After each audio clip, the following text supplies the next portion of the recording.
हरि ओम। श्री गणेशाय नमः। श्री सरस्वत्यै नमः। श्रीमते रामानुजाय नमः। नारायणं नमस्कृत्य नरं चैव नरोत्तमं देवीं सरस्वतीं व्यासं ततो जयमुदीरयेत्। लक्ष्मीनाथसमारम्भां नाथयामुनिमध्यमाम् अस्मदाचार्यपर्यन्तां वन्दे गुरु परम्परा। जय जय श्री राधा रमण, जय जय नवल किशोर, जय गोपी चित चोर प्रभु, जय जय माखन चोर, जय जय माखन चोर। राधा मेरी मात है, पिता मेरे घनश्याम, इन दोनों के चरणों में मेरा कोटि कोटि प्रणाम, मेरा कोटि कोटि प्रणाम। आए हो तो प्रेम से लो हरि का नाम, सब भक्तों को अनिरुद्ध की जय जय राधे श्याम, जय जय राधे श्याम, जय जय राधे श्याम, जय जय सीताराम।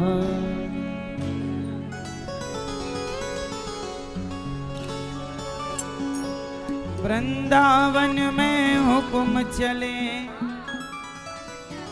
बरसाने वाली का, मेरा श्याम भी देखो है दीवाना राधा रानी का।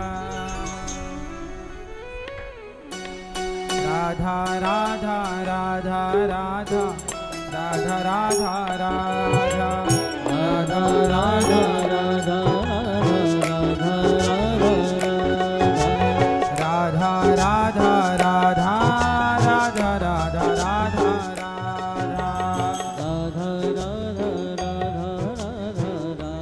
राधा हाथ उठाइए सब लोग, दोनों हाथ, तालियां।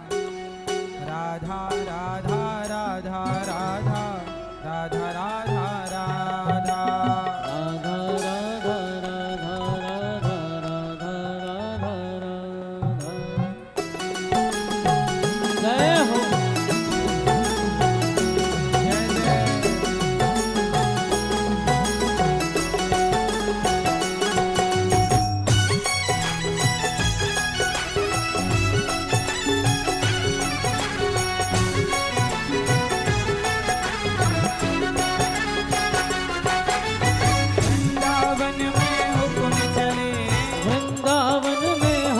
चले, वृंदावन में हुक्म चले बरसाने वाले का, शाम भी देखो है दीवाना राधा रानी का, शाम भी देखो है दीवाना राधा रानी का, शाम भी देखो है दीवाना राधा रानी का, शाम भी देखो है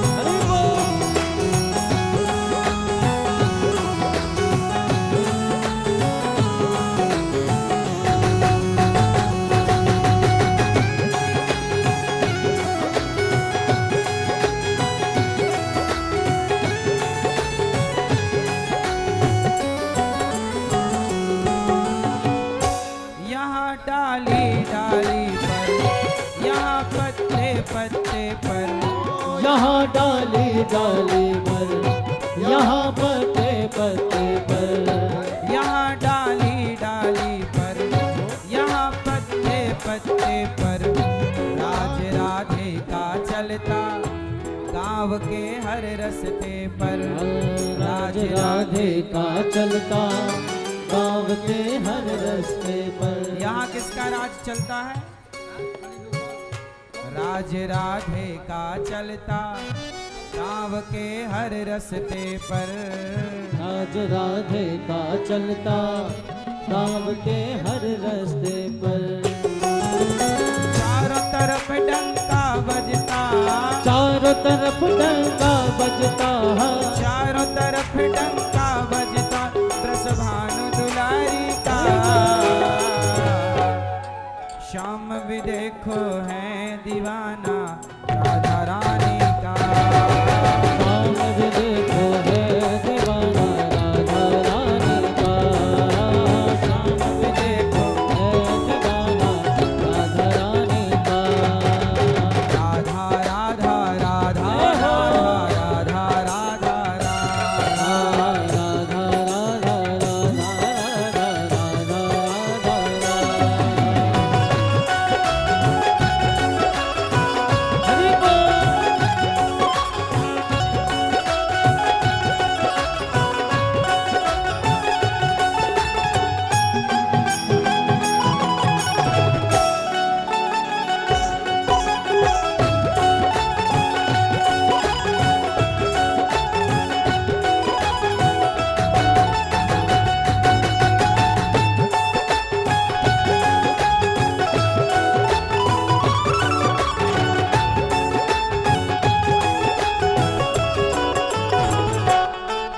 कभी बंसी बजा दिया, कभी माखन चुरा लिया।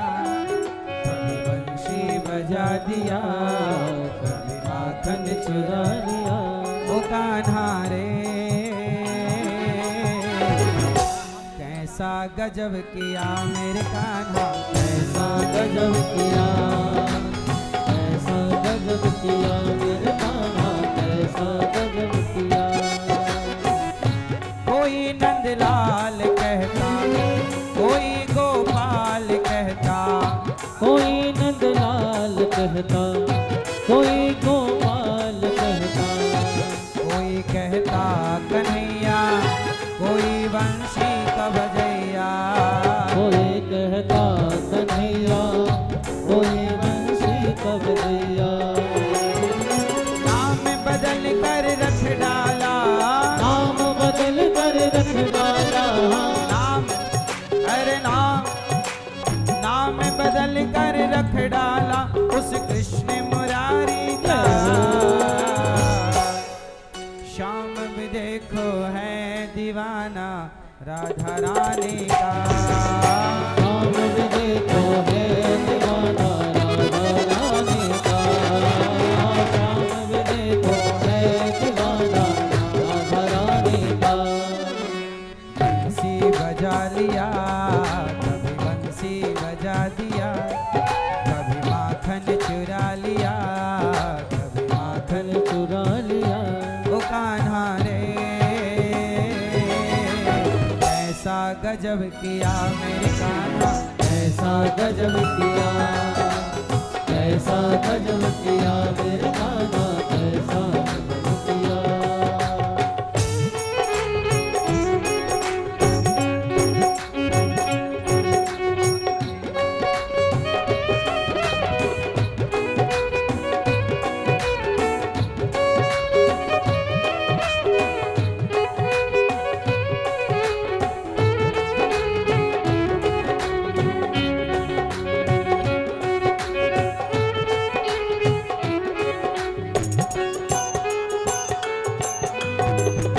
कि सबको कहते देखा बड़ी सरकार है राधे। हाँ सबको कहते देखा बड़ी सरकार है राधे। लगेगा पार भव से कहो एक बार श्री राधे। लगेगा पार भव से कहो एक बार श्री राधे। बड़ा गजब का रुतबा, रुतबा है, बड़ा गजब का रुतबा है उसकी सरकारी का। शाम भी देखो है दीवाना राधा रानी का। शाम भी देखो है दीवाना राधा रानी का। शाम भी देखो है दीवाना राधा रानी का। वृंदावन में हुक्म चले, वृंदावन में हुक्म चले, वृंदावन में हुक्म चले, वृंदावन में हुक्म चले, बरसाने वाली का। शाम मेरा शाम, शाम में देखो है दीवाना राधा रानी का। शाम भी देखो है दीवाना राधा रानी का। शाम भी देखो है दीवाना राधा रानी का। शाम भी देखो है दीवाना राधा रानी का। शाम भी देखो है दीवाना राधा रानी का। राधा रानी का, राधा रानी का।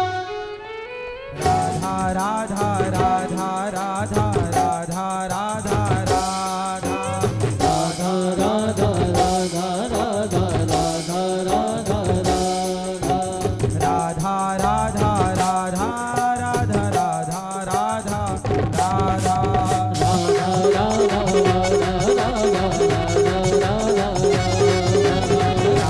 राधा राधा राधा राधा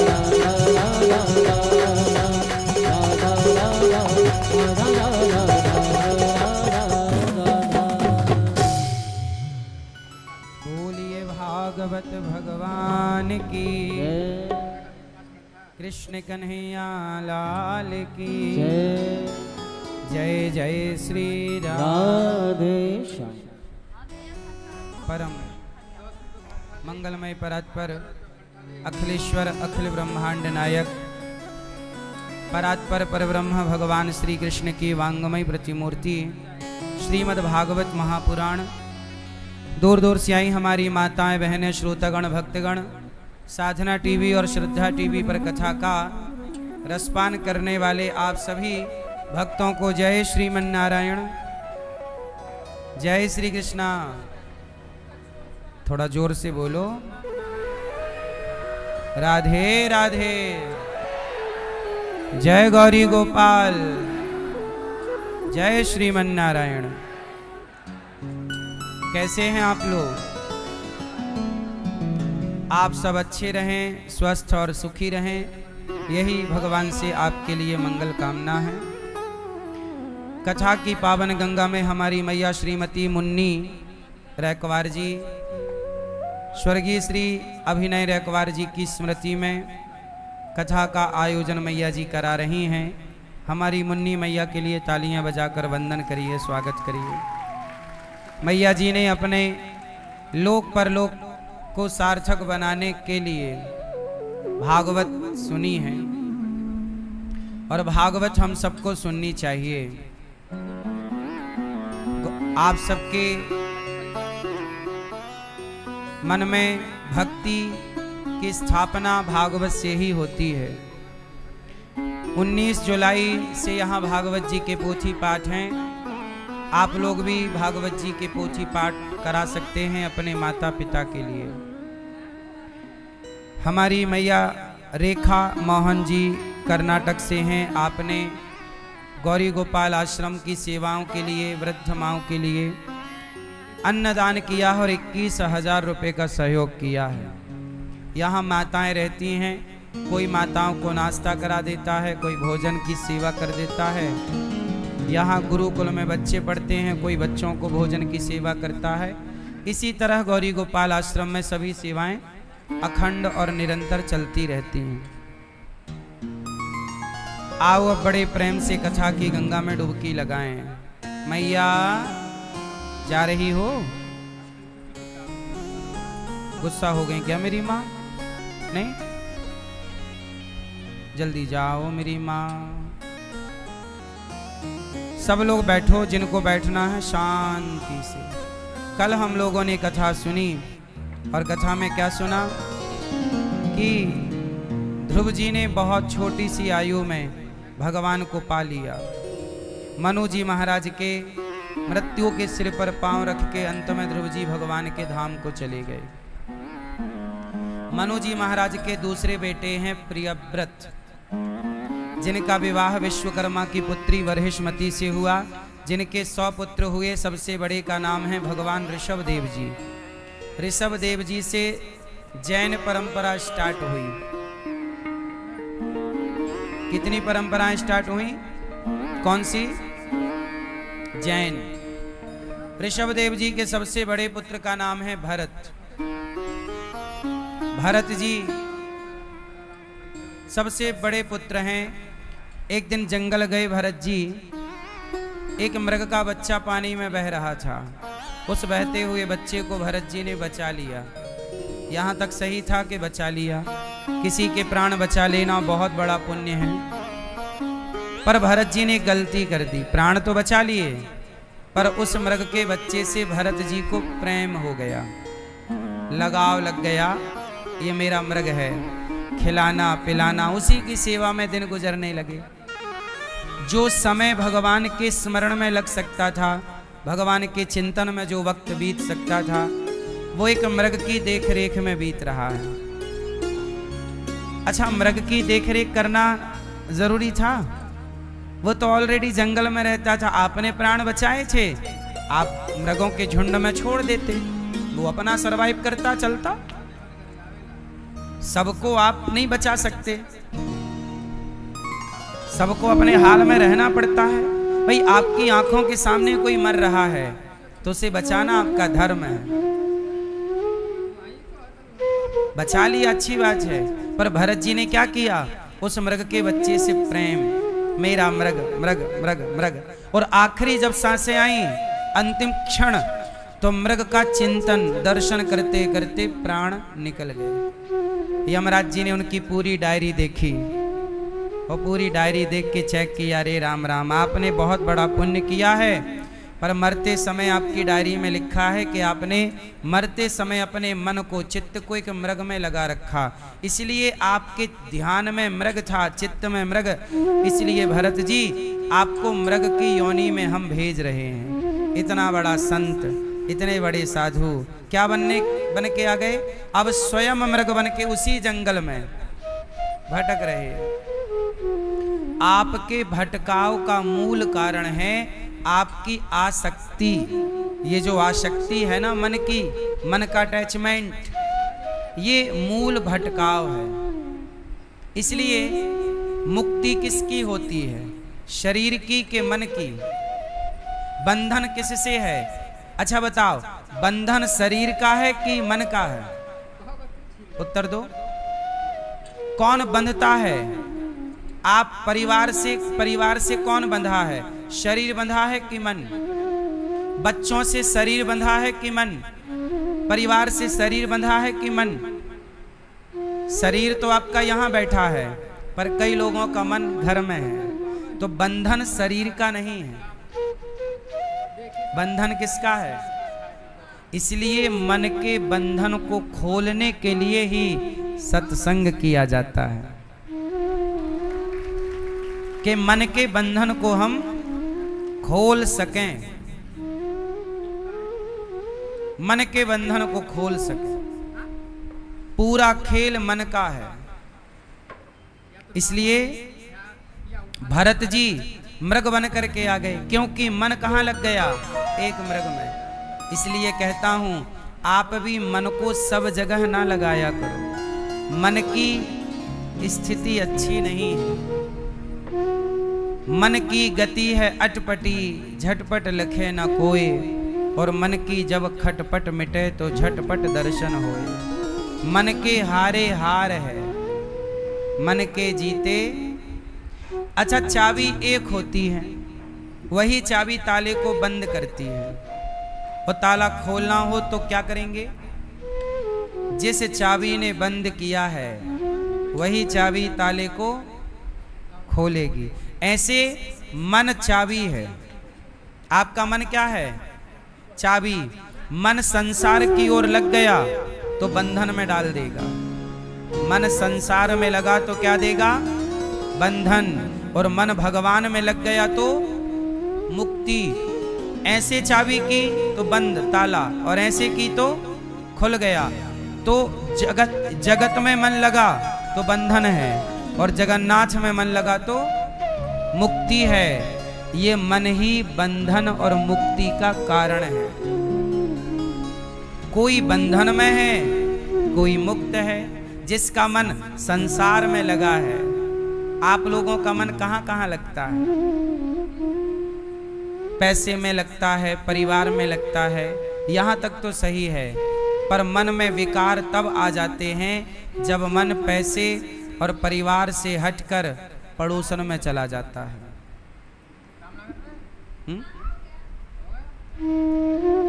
मन। अच्छा ये बताओ, आप लोग, आपका मन क्या चाहता है? सुनो, ए भैया, आपका मन क्या चाहता है? बैठे, खड़े नहीं। आपका मन क्या चाहता है? हैं? आपका मन क्या चाहता है? सुनाई नहीं पड़ता? पीले भैया बताओ, आपका मन क्या चाहता है?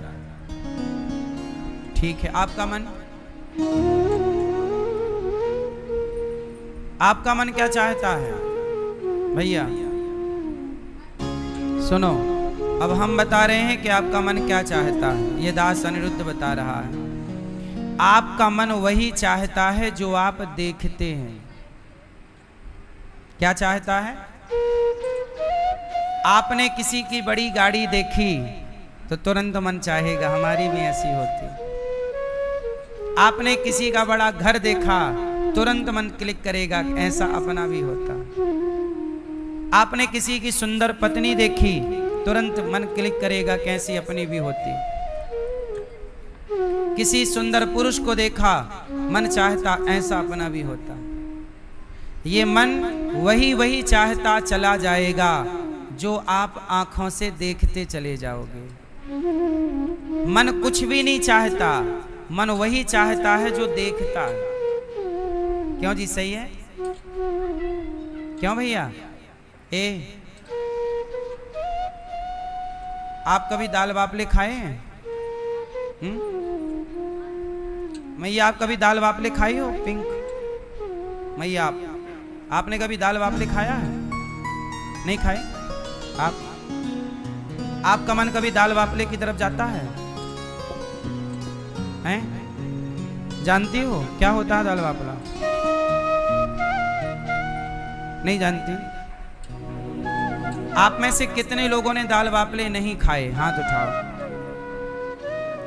कुछ लोगों ने पहली बार नाम सुना होगा। सुना ना? अब जरा सोचिए, जब आपने कभी दाल बाफले देखे ही नहीं, सुना ही नहीं, तो आपका मन कभी उस ओर जा ही नहीं सकता।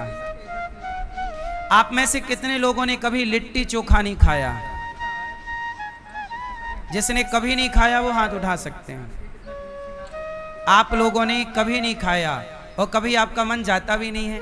क्यों? ना कभी आपने उसे देखा, ना कभी आपने उसे खाया। आप में से कितने लोगों ने गक्कड़ भरता नहीं खाई? गक्कड़ भरता नहीं खाई? क्यों नहीं खाई?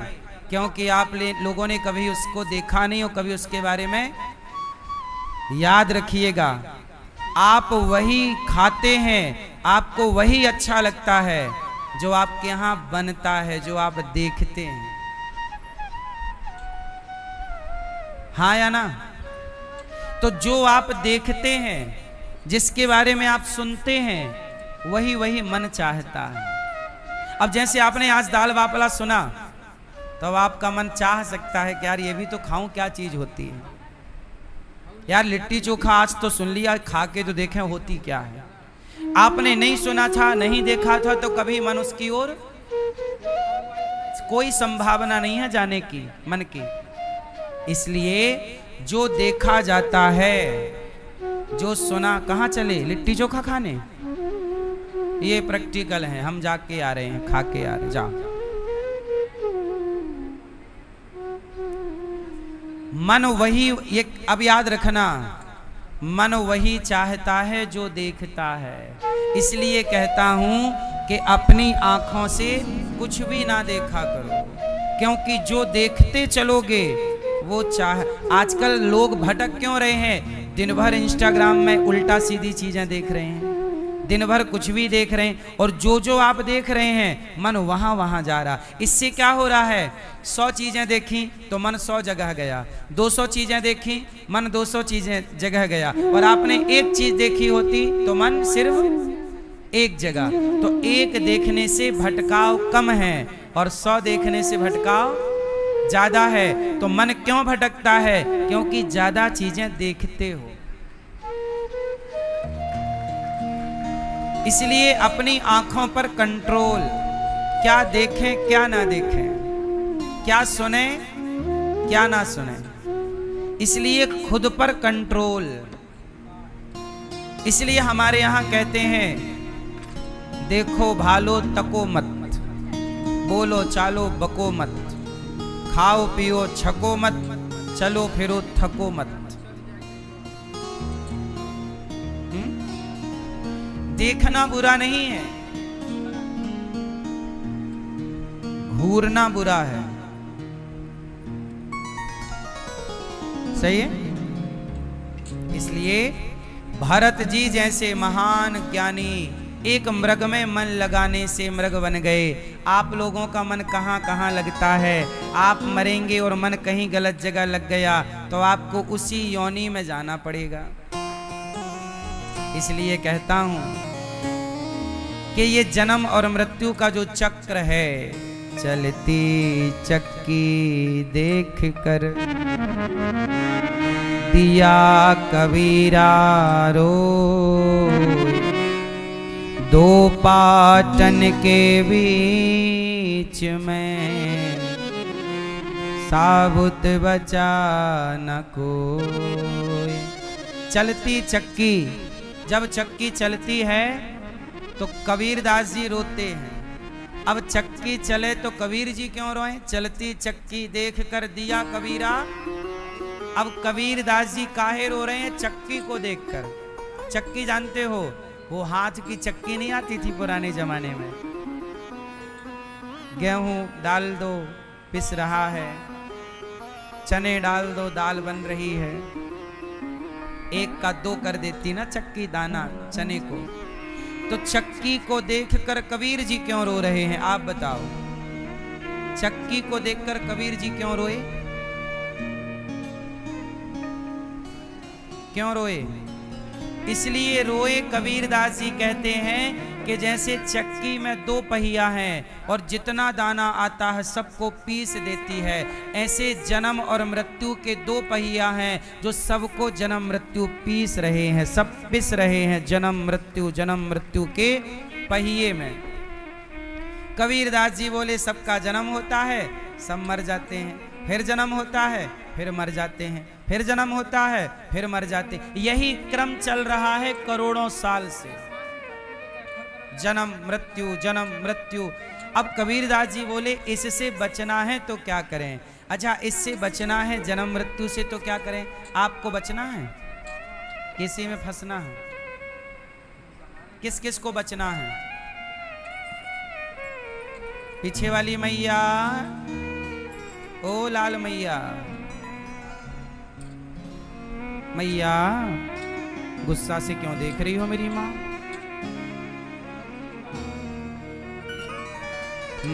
बताओ, आपको बचना है जन्म मृत्यु के चक्र से? बचना? सुनो फिर, कबीर दास जी का मुंह बोला बेटा था कमाल। कबीर दास जी का मुंह बोला बेटा कौन? उन्होंने कहा कि चलती चक्की चलने दे, पिस पिस आटा होए, कीले माही जो रहे, सो बालना बाका होए। कबीरदास जी रोए तो पुत्र कमाल ने कहा, पिताजी मत रोइए, चक्की चल रही है चलने दो, आटा हो रहा है होने दो, पर कील एक है चक्की में। चक्की में बीच में क्या होती है? कील। उस एक कील में जो दाना चला गया फिर वो दाना नहीं पिसता। ऐसे जो एक हरि की, एक भगवान की शरण में चला गया वह पिसने से बच जाता है। इसे जो 84 के चक्र से बचना चाहता है उसे भगवान की शरण में जाना चाहिए। किसकी शरण में जाना चाहिए? मैया, ओ टॉफी वाली मैया, कथा की टॉफी खा लो। ये क्या तुम प्रपंच लेके बैठ गई? कथा चल रही है, सुन नहीं रही हो आप? कथा के बाद में प्रसाद बंटता है, अभी तो कथा ही प्रसाद है। आप खुद ना सुनोगी और टॉफी के चक्कर में सुनने भी ना दोगी। टॉफी महंगी है कि कथा? काहे तुम लॉलीपॉप पकड़ा रही हो? बैठ जाओ।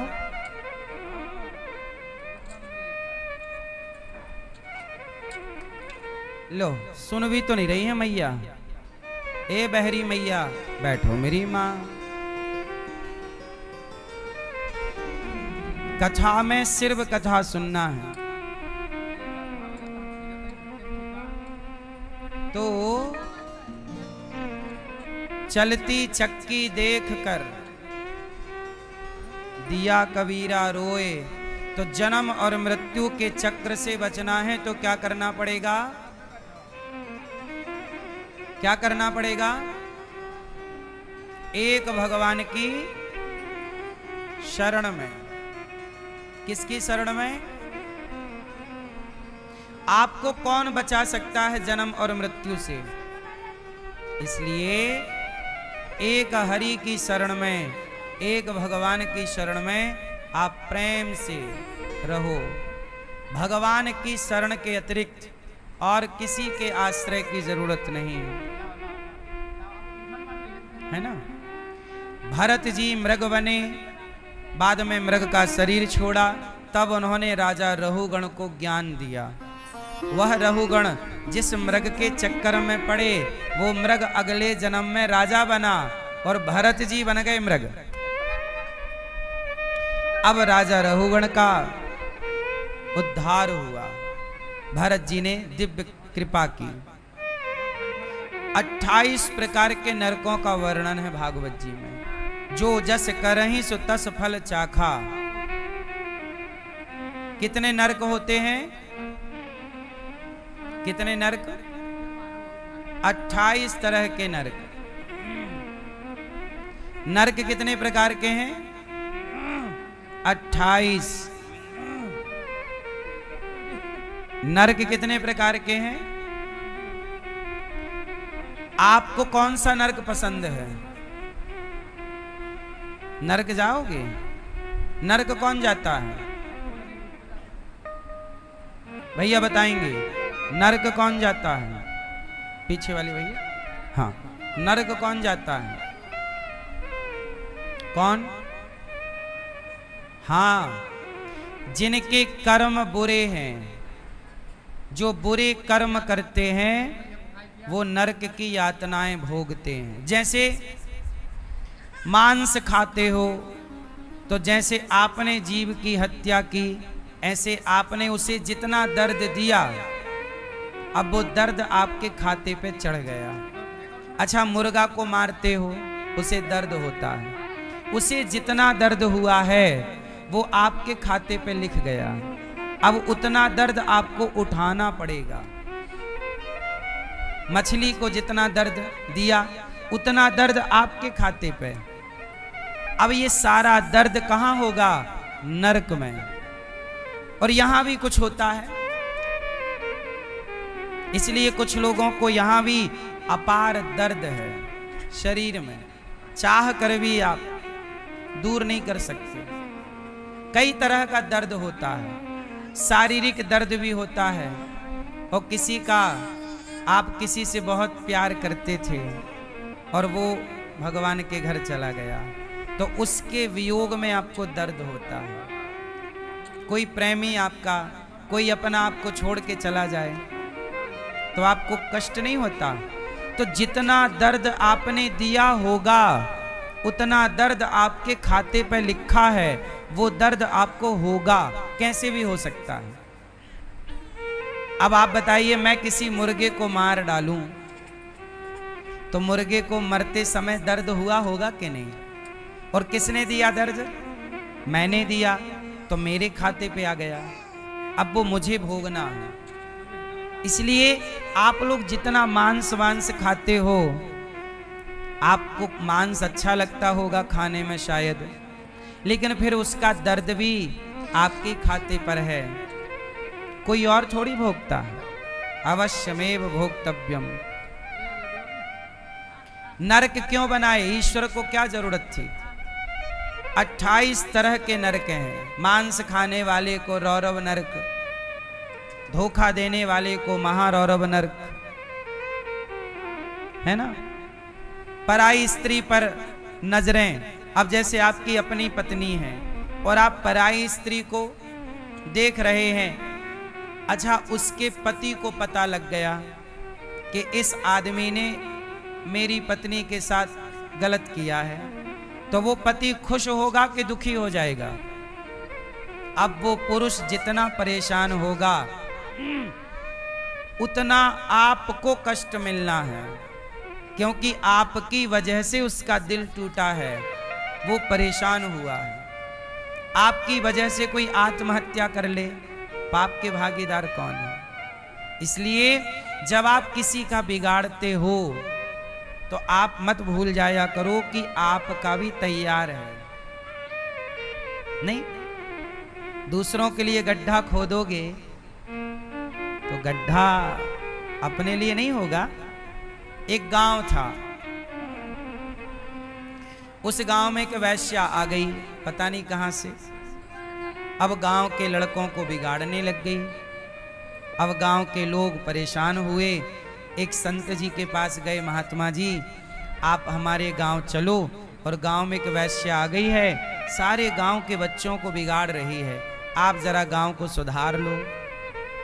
संत जी बोले ठीक है, संतों का काम ही सुधार करना है। संत जी आ गए और वैश्या की कुटिया जहां उसका घर था उसके ठीक सामने संत जी अपनी कुटिया बनाई घास की और रहने लग गए।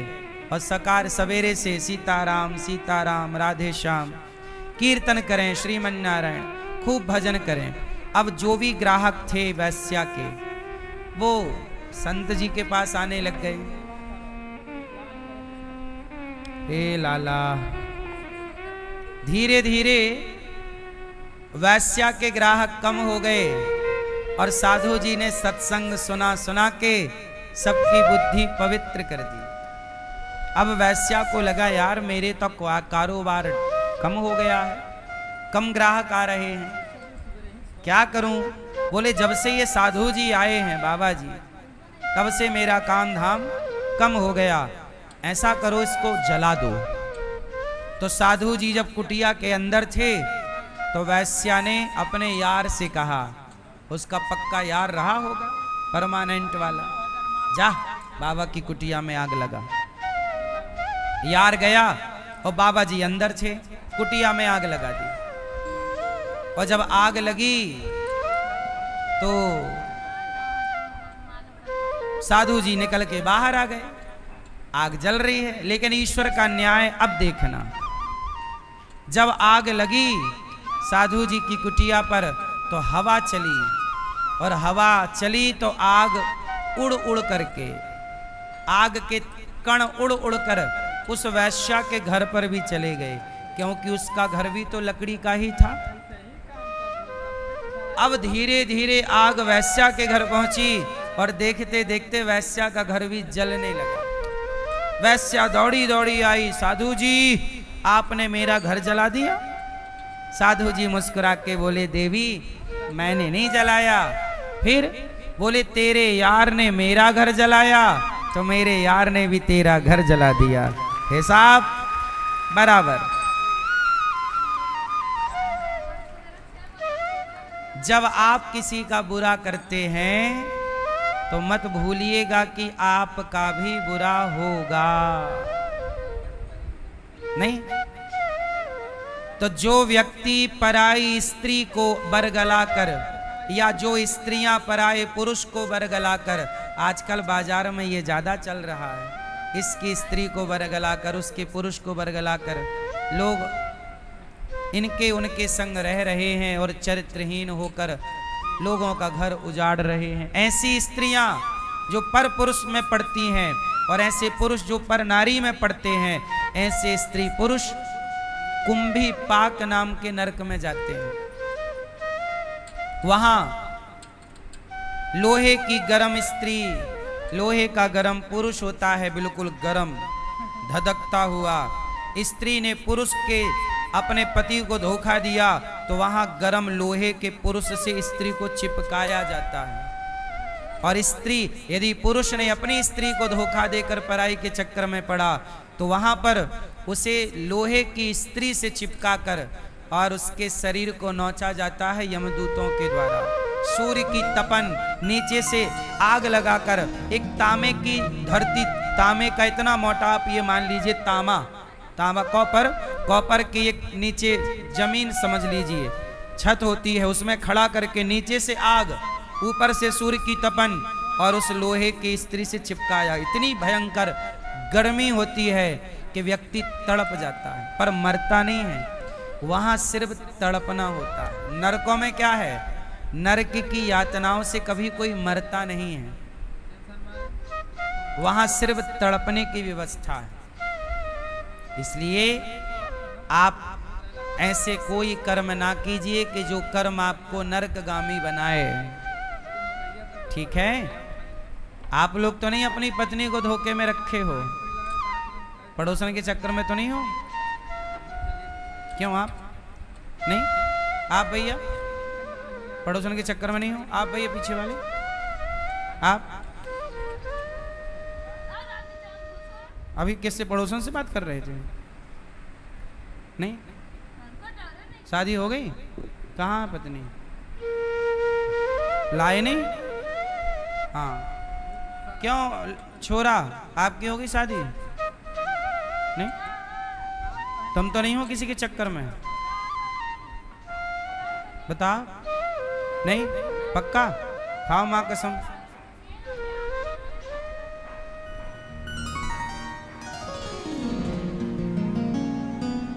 तो ये नरक हैं, अंध्र तामिश्र रौरव महारौरव, असिपत्रवन सूकर मुख अंधकूप, ऐसे 28 नरक होते हैं। अब राजा परीक्षित जी ने सुखदेव जी से कहा कि गुरुदेव, हम सब ने जाने अनजाने में कोई ना कोई पाप तो किया ही है,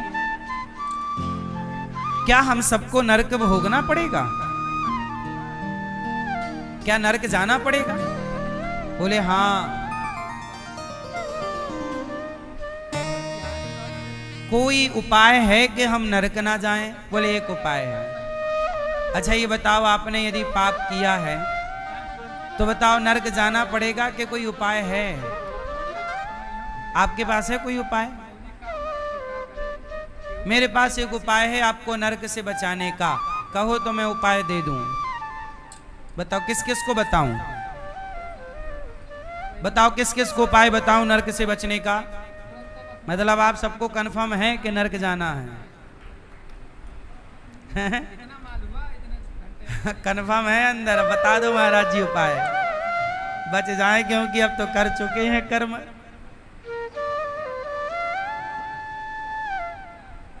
तो सुनो, एक उपाय है। उपाय ये है कि एक पंडित जी थे, पंडित जी का नाम था अजामिल। क्या नाम था? अजामिल नाम के पंडित जी अपनी पत्नी को धोखा देकर, कान्य कुब्जे दुजह कश्चित दासी पति रजामिला नामना नष्ट सदाचारो दास्याह संसर्ग दूषिता। एक पंडित जी थे, वो अपनी पत्नी को धोखा देकर एक वैश्या के संग रहने लग गए, उससे 10 बच्चे पैदा किए वैश्या से। एक दिन गांव में संत आए। संतों ने गांव में कहा कि भैया कहीं भोजन मिल जाए तो बताओ। तो गांव के कुछ उद्दंड बच्चों ने अजामिल के घर भेज दिया संतों को। बोले वो बड़ा भक्त है, जबकि वो बड़ा दुष्ट था। अब संत गए, अजामिल संयोग से घर पे नहीं था। पत्नी बोली स्वामी, संत लोग आए, महाराज क्या सेवा करूं? संत लोग बोले बेटी बड़ी भूख लगी है, शाम हो गई है, कुछ भोजन दे दो तो हम लोग भोजन कर लें। महाराज उसने सच्ची सच्ची कह दिया, महाराज मैं एक वैश्या हूँ, क्या आप मुझे वैश्या के हाथ का भोजन कर लेंगे? संत बोले कि देखो तुम वैश्या हो, हमारा भगवान ने यदि हमें तुम्हारे पास भेजा है तो ईश्वर ने जरूर कुछ सोच कर ही भेजा होगा। ऐसा करो कि तुम हमें कच्चा अन्न दे दो, आटा दे दो और कच्ची चीजें दे दो, हम बना के पालेंगे। पर हमने तुम्हारी रोटी तो खाई है तो हम तुम्हारा कल्याण भी जरूर करेंगे। शायद ईश्वर की मर्जी यही है, लाओ। उन्होंने कच्चा सामान दिया। संतों ने बड़े प्रेम से वहां बनाया, भोग लगाया और अजामिल आया। अजामिल बोला ये साधु लोग क्या कर रहे हैं यहाँ? पत्नी ने कहा कि प्रणाम करो, ये संत लोग हैं। साधु जी, अजामिल बोला साधु जी खाओ और जल्दी जाओ, यहाँ मत टिको, मारेंगे हम तुम सबको, वो तुम्हारा जो झोली ओली है ना सब हम लूट लेंगे, भागो यहाँ से। बड़ा दुष्ट था अजामिल। संतों ने कहा कि इस पापी का अन्न तो खाया है, अब इसका उद्धार करना हमारी जिम्मेदारी है। कुत्ता भी जिस घर की रोटी खाता है चौकीदारी करके उस घर के प्रति वफादारी व्यक्त करता है, तो साधु जिस घर की रोटी खा जाए संत उसका कल्याण करके ही रहते हैं। इसलिए पहले लोग साधु संतों को भोजन कराते हैं। इसलिए कहता हूं कि गौरी गोपाल आश्रम में जो हजारों संत भोजन पर डे करते हैं अन्न क्षेत्र में, आप संतों का भोजन अवश्य कराएं। संत जिसकी रोटी खाते हैं उसका कल्याण अवश्य होता है। ये देखो गौरी गोपाल आश्रम में हजारों संत पर डे प्रसाद ग्रहण करते हैं। ये सब संत हैं। इतने संतों की रोज 12 महीने यहां सेवा चलती है, 12 महीने। आप भी सेवा करिए, संत रोटी खाएगा तो बेकार नहीं जाएगी। अब संतों ने रोटी खाई, अजामिल से कहा तू भगवान का नाम जप, उसने मना कर दिया। तब अजामिल की पत्नी को संतों ने बुलाया, कहा कि सुनो तुम्हारा जो बच्चा है तुम्हारे पेट में 10वां बच्चा, इसका नाम तुम रख देना नारायण। अब उनके बच्चा हुआ, नाम नारायण रखा। अब अजामिल छोटे बेटे को बुलाता, बेटा नारायण, बेटा नारायण पानी लाओ, बेटा नारायण दूध लाओ, बेटा नारायण यहाँ आओ, बेटा नारायण भोजन लाओ, बेटा नारायण ये करो। तो दिन भर अजामिल के मुंह से इसी बहाने क्या निकलने लग गया? क्या निकलने लग गया? भगवान का नाम। और जब नाम निकलने लग गया तो अब उससे ये भजन होने लग गया। संयोग तो तब देखिए कि जब अजामिल की मृत्यु का टाइम आया और अजामिल के मुंह से धोखे से अपने पुत्र का नाम निकल गया, नारायण। बचाओ बेटा, क्योंकि यमदूत आ गए। चिल्लाया नारायण। जब अजामिल ने अपने पुत्र का नाम लिया नारायण, दूरे क्रीडन का सक्तम पुत्रम नारायणा वयम प्लावितेन स्वरेणोच्चैराजुहावा जितेंद्रिया। जब नारायण पुकारा तो भगवान दौड़ पड़े, भक्त बुला रहा है। पार्षदों ने, भगवान के भक्तों ने कहा कि प्रभु वो पुत्र को बुला रहा है, आपको नहीं। भगवान बोले भले पुत्र को बुला रहा है पर नाम तो मेरा ही लेकर के बुला रहा है, इसलिए मैं उद्धार करूंगा। तो कलयुग में कोई कितना भी बड़ा पापी हो, पापी से पापी जिसे नरक जाना है, वह भी यदि भगवान के नाम का आश्रय ले ले और नाम जप करने लग जाए तो वह नाम जप के पुण्य से नरक की यातनाओं से बच सकता है। तो नरक से आपको कोई बचा सकता है तो वो क्या है? भगवान का। इसलिए आप लोगों से मेरी विनती है कि काम करते रहिएगा और नाम काम बराबर करिए, पैसे बराबर कमाइए, काम जरूरी है, परिवार की जिम्मेदारी सेवा जरूरी है, पर अहरनिश हर समय श्रीमन नारायण श्रीमन नारायण, श्री कृष्ण, श्री सीताराम, श्री सीताराम। प्रेम से नाम जप, नाम ना छूटे। नाम बड़ी चीज है। कलयुग में क्या है, इसलिए मैया आप भी अपने सांसों में बसा लो, हर सांस में हो सुमिरन तेरा, यूं बीत जाए जीवन मेरा।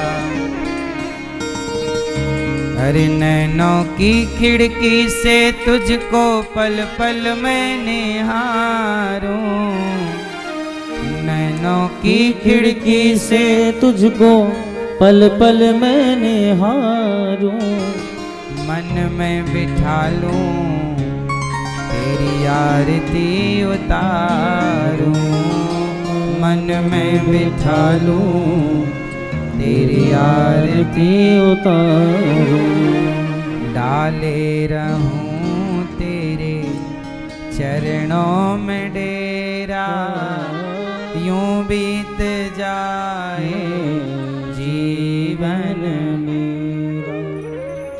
मैया खूब भगवान के नाम का जप किया करो और काम ना छूटे। आजकल लोगों ने आजकल लोगों ने ज्ञान तो पाया पर अधूरा पा लिया। आजकल लोग कहते हैं हम नाम जपेंगे पर काम नहीं करेंगे। आजकल के लोग अकर्मण्य हो रहे हैं, काम नहीं करना चाहते, बैठे बैठे खाना चाहते।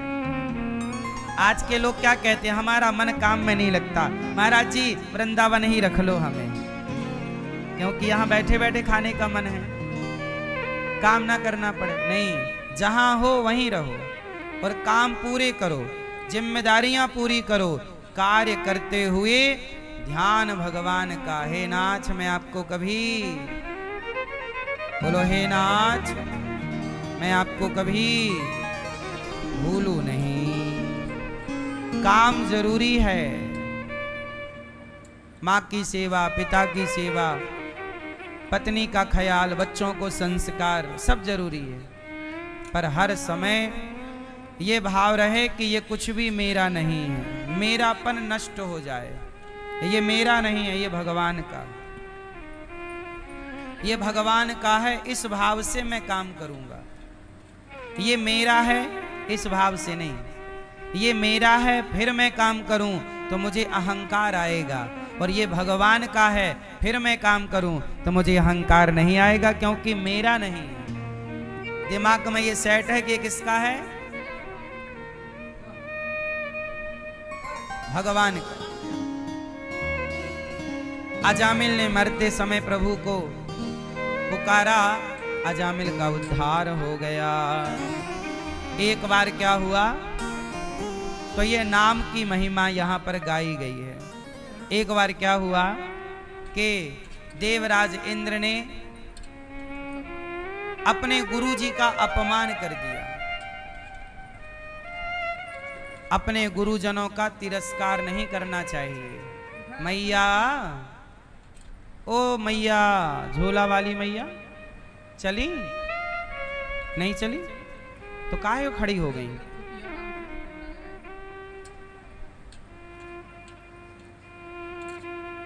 जा रही हो मेरी माँ, पंचायत ना करो मेरी माँ।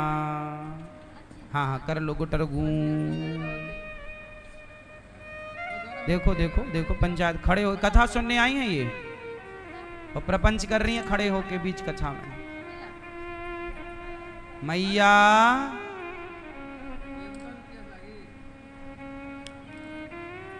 जाने वाले को जल्दी से चले जाओ, चुपचाप जिसे जाना है शांति से बैठ लो।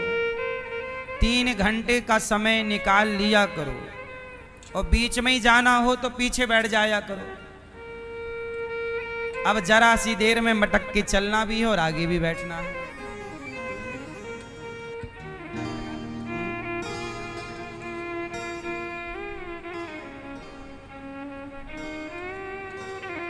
सुनो,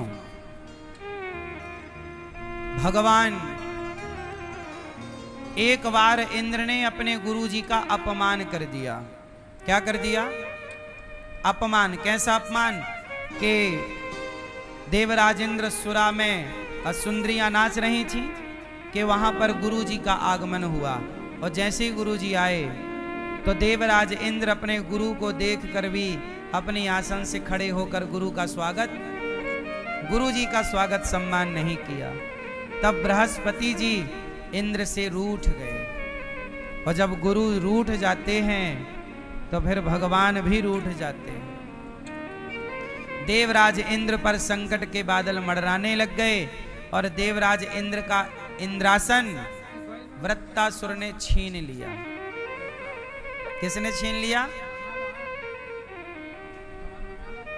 इमरजेंसी गुरु विश्वरूप को बनाए, इंद्र ने गुरु की हत्या कर दी, और बाद में त्वष्टा मुनि ने वृत्तासुर को प्रकट किया। अब वृत्तासुर ने इंद्रासन छीन ली। अब इंद्र बेचारे दर दर की ठोकर खाने लग गए। तब इंद्र भगवान की शरण में गए,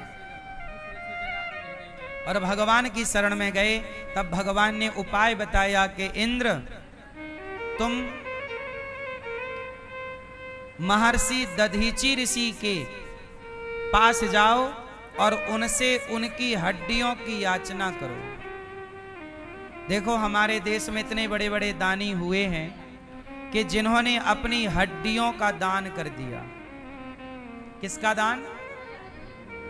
देवराज इंद्र के पास जो वज्र है वो आपने नहीं देखा, हड्डियों का है, फेफड़े की तरह, बिल्कुल जैसे हमारे यहाँ फेफड़ों में हड्डियां होती हैं, ऐसे वही हड्डी से। तो दधीचि नाम के एक ऋषि थे। देवराज इंद्र ने कहा कि आपकी हड्डियां यदि मिल जाएं तो ये राक्षस मरेगा, वरना ये राक्षस नहीं मरेगा। तब महर्षि दधीचि ने कहा कि मेरे शरीर की हड्डियों से यदि किसी का संकट मिट रहा है तो लोगों के, राष्ट्र के संकट को टालने के लिए, देश के संकट को टालने के लिए हमारे ऋषियों ने हड्डियों का दान तक किया है। ये इस देश में ऋषियों का उपकार है। देवराज इंद्र को हड्डी दी, और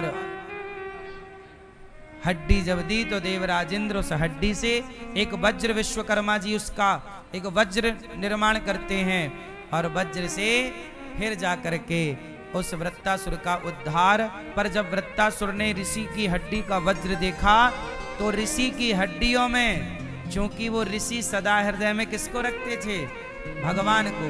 तो ऋषि की हड्डियों में भगवान का दर्शन हो गया। किसको? राक्षस को।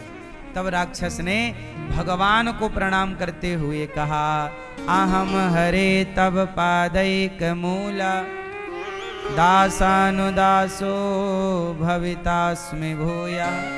हे प्रभु, आपका मैं दास नहीं बन सका, पर आपके दासों का भी दास बन जाऊंगा तो बड़ी कृपा हो। हाँ, अब प्रश्न खड़ा हुआ। परीक्षित जी ने सवाल किया कि गुरुदेव ये बताइए कि जब वृत्तासुर राक्षस था तो उसने भगवान की स्तुति क्यों की? राक्षस लोग तो भगवान की स्तुति करते नहीं हैं, क्यों स्तुति की? तब कहा कि ये पिछले जन्म का बहुत बड़ा भक्त था। इस जन्म का क्या है? राक्षस। और पिछले जन्म का? पर एक गलती से राक्षस योनि में आना पड़ा। अब ये पिछले जन्म में कौन? अब वृत्तासुर पिछले जन्म में कौन है? पूर्व जन्म की कथा सुनो। एक चित्रकेतु नाम के राजा थे। इनकी बहुत सारी पत्नियां थीं, पर कोई पुत्र नहीं होने से चित्रकेतु नाम के राजा बड़े परेशान थे।